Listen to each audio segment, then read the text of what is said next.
தென் மாவட்டங்களில் மழை வெள்ளத்தால் பாதிக்கப்பட்டிருக்கும் நிலையில் குறிப்பிட்ட இந்த தென் மாவட்டங்களான தென்காசி, நெல்லை, திருநெல்வேலி, தூத்துக்குடி இந்த 4 மாவட்டங்களிலும் மின்கட்டணம் செலுத்துவதற்கு அவகாசம் என்பது முன்னதாகவே கொடுக்கப்பட்டிருந்தது. அது தொடர்பான ஒரு அண்மை செய்தியை பார்க்கிறோம். மின்கட்டணம் செலுத்த வரும் 30ஆம் தேதி வரை அவகாசம் உள்ள நிலையில் அபராதமின்றி செலுத்த மேலும் அவகாசம் என்பது வழங்கப்பட்டிருக்கிறது.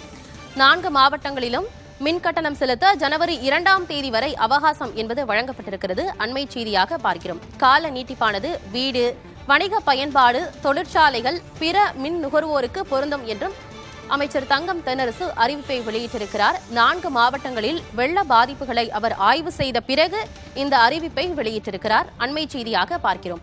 நெல்லை, தென்காசி, தூத்துக்குடி, கன்னியாகுமரி ஆகிய 4 மாவட்டங்கள் பெருமழை வெள்ளத்தால் அதிக அளவில் பாதிக்கப்பட்டிருக்கின்றன.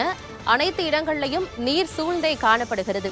இதனால் அவர்களுக்கு மின்கட்டணம் செலுத்த கூடுதல் அவகாசம் என்பது கொடுக்கப்பட்டது. அதாவது 30ஆம் தேதி வரை அவர்களுக்கு அவகாசம் என்பது நீட்டிக்கப்பட்டது. ஆனால் தற்பொழுது அபராத தொகையுடன் மின்கட்டணம் செலுத்தியிருந்தால் அடுத்ததாக கட்டணத்தில் அந்த தொகை என்பது சரி செய்யப்படும். அதாவது அடுத்த மாத கட்டணத்தில் இந்த தொகை என்பது சரி செய்யப்படும் என்கிற ஒரு அறிவிப்பும் வெளியாகி இருக்கிறது. ஜனவரி 2ஆம் தேதி வரை இந்த மின் கட்டணம் செலுத்துவதற்கான அவகாசம் என்பது வழங்கப்பட்டிருக்கிறது. அண்மை செய்தியாக பார்த்தோம்.